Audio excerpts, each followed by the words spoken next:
Hey, what is going on, guys? It is Foreign, and today I got my stuff for my controller. So we're gonna put it together right now. Together, you know how it goes.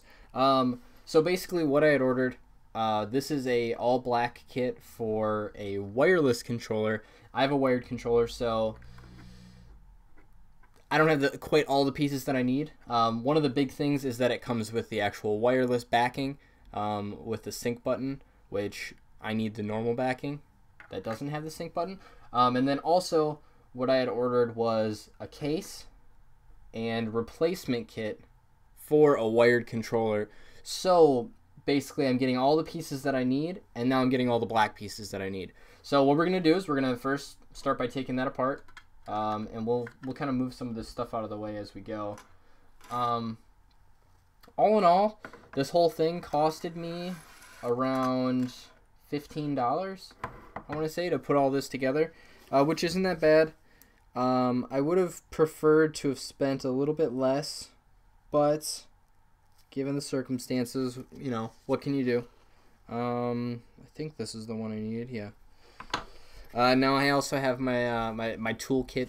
It has a number of things that will be needed for doing such a thing. I'm also going to disconnect my controller from my Xbox right now so that nothing happens. Now, when you're actually taking it apart, there's 1, 2, 3, 4, 5, 6, 7 screws. Now, the 7th one is actually hidden. There should be a sticker right here. I've already taken apart my controller before, so I don't have that sticker there. But once you take that off, basically you void your warranty, and anything that happens to your controller is your own damn fault. So we're gonna take this apart. If I can get the screw into this hole. Ha ha ha, that's what she said. Oh, come on. You were going just fine. And now you decided to strip. Come on. Why are you not going? Oh, there you go. Alright, so we're gonna take these out, and this might take me a little bit. I should have actually taken some of them out so that I could have just shown you where, and not actually sat here and did it, because this might turn out to be like a 20-minute video. And if it does, I'm gonna cut it into 2 parts. One will be the deconstruction, and then the other one will be the reconstruction. So we're just getting all the screws. If you have a wired controller, you need a Phillips screwdriver, a very small, fine one. As you can see, this is not a very large Phillips screwdriver. If you are using a wired or wireless controller, it has what's called a, you need a Torque 8 screwdriver. Also with a security bit. Basically, it's like a star screwdriver, and then it has a little inset in the center so that you can get around the actual security nut that's on it, because they put that there so that you can't destroy their controllers. Luckily, when you purchase some cases, some wireless cases, they already come with that screwdriver, so it makes that one step easier. One less thing that you need to buy. So it's nice that it comes with things like that. Alright, now we're getting this last screw, and it's all gonna fall apart and be a mess. On top of actually putting this new case on here, we're also gonna put the rumble pack back in, because I realized with other games it can be very difficult to play. So we're actually gonna flip this over and take this off. So here we go. We're gonna start taking this off. It isn't the easiest thing to take off, just because of what it's all attached to. And voila, there we go. So that's our case right there. And then here we have all of our buttons and stuff. I will show you a little bit about what is all in there in just a second. But first, I need to grab my tweezers. Before you touch the motherboard, you should make sure that you touch a non-static surface. For me, that is going to be my tweezers, non-static. So Basically, now I can touch the motherboard all I want, but I don't really want to touch it as much as possible. It's just one less problem that can go wrong. So basically what comes on here is you have your X, Y, A, B buttons and all that. And then you also have your start and select buttons, all that good stuff. And then to get your actual D-pad off, there's 2 more screws inside that you need to take off, and then there's a clip in there that you just need to pinch and push. It's super, super, super easy to do. I really don't think anyone would ever have any problems, but you know, problems can always happen. So now we're gonna pop this out. There we go. So we don't need this old case anymore, so we're just gonna put that off to the side with all of its other buttons. What we need is we need to start housing it within our new case that we have. And another thing that we're gonna need to do is we're gonna actually take off the triggers and we're gonna put on new ones. First off, I'm gonna start by taking off the joysticks. They just pop right off. It's really easy.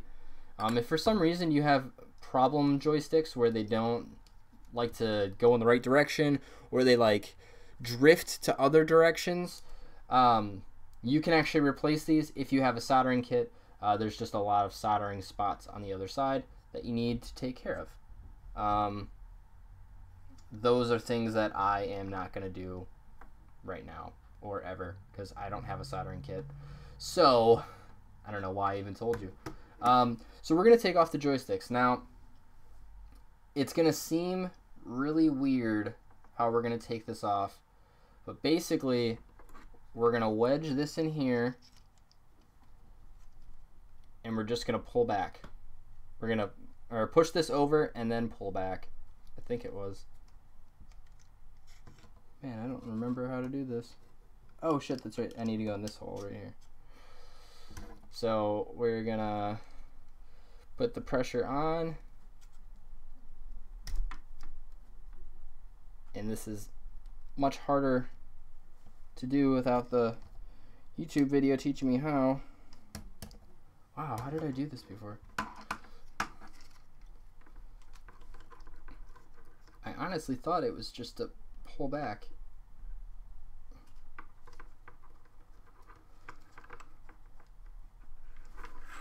Alright, this is becoming troublesome, everybody. Maybe what we're gonna do, we're gonna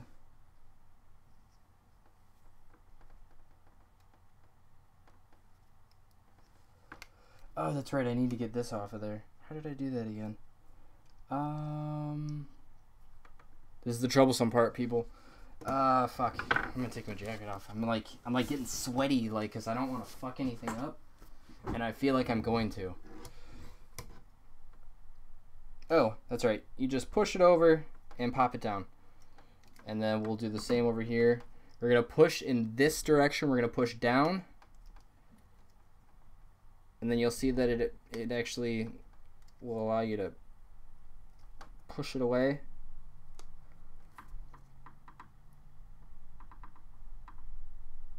Oh my god, this one's tough.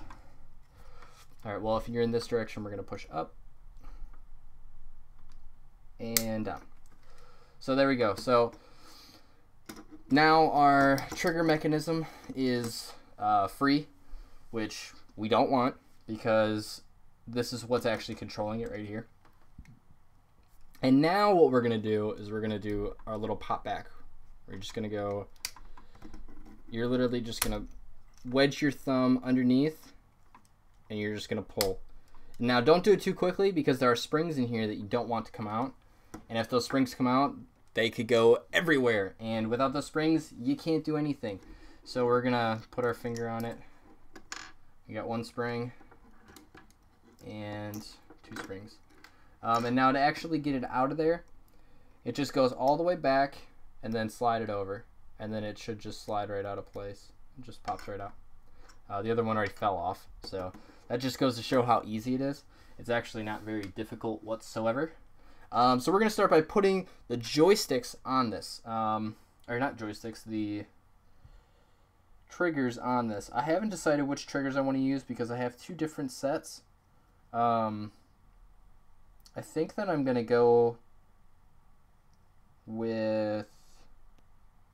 Oh yeah, I'm not going to go with the replacement set. The replacement set for some reason doesn't have all the little notches that it's supposed to have, which, you know, sometimes you get things like that, and that's why it's good that I have 2 little kits. So this is our left trigger, so this will go on this side. So we will slide it right in here, assuming it'll go in. And now we'll... How does this work?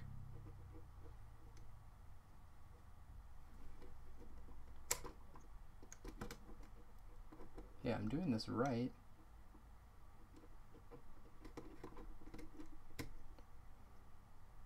No, I'm not. Yes, I am. What the fuck? This is the problem with doing things on your own, kids. Is you fuck shit up. That's right. This is upside down, so you need to put the left or the right trigger on the left side, and vice versa. So we're just gonna... Oh wait, we need to put our spring in here too. So the spring, you just kind of pop inside of there, and then when you bring it over, it should just kind of pop into place. There we go. Ours just popped into place, and now we're gonna just pop it down. We'll get our other one on there so that we're all set. It does help if you actually just put it on beforehand and then just kind of keep your finger on it, just so you know where it is. Or we'll do it after. I'm really bad at instructions. I'm really bad at following instructions. I've just been kind of going with the flow of things with this. Alright, so there we go. We got it in. Put our handy dandy spring. There we go, spring's in. And now it's in. So now we have 2 of our triggers on. And now this is going to sound really bad, but what we're going to do is we're going to pop this up. And there's like a little hole in here that you can mess with and that you can get something in between. Basically, we just need it to stay elevated, and for some reason this isn't elevating as high as I wanted it to. But that's fine. So we're gonna slide this little baby in here so that it stays elevated. We're gonna push down on it and slide it into place, take it out, and now our trigger mechanism still works. So we're gonna do the same on the other side real quick. For some reason these triggers were actually really easy to put back in. Much easier. Wow, why is this not wanting to go? Basically, you just need to keep it elevated. So we will pop that into place. 2 working triggers, all hunky-dory. And now I'm actually gonna be putting my rumble packs back in, so I need to reconnect these as well, which is really simple. If you guys ever want to take them out, it's just a little tiny plug, and something that you won't know unless you actually open it up. The larger side, because you'll notice that there's one that's really big and one that's really small. The larger side is your left side, and the smaller side is your right. I think it has to do with the number of buttons and the mechanisms that are going to be in the right side of the controller, so that they kind of even out. They balance out. So there we go. And now we're going to actually put this onto our case. So we'll pull this cable out a little bit. So we're going to... I think what you want to do is you're going to want to slide your joysticks in first, so that they go through. And then everything else should kind of just fall into place, like so. And then your rumble packs just kind of slide right in here. They just kind of sit there. They don't really do anything. except make your controller very, very heavy.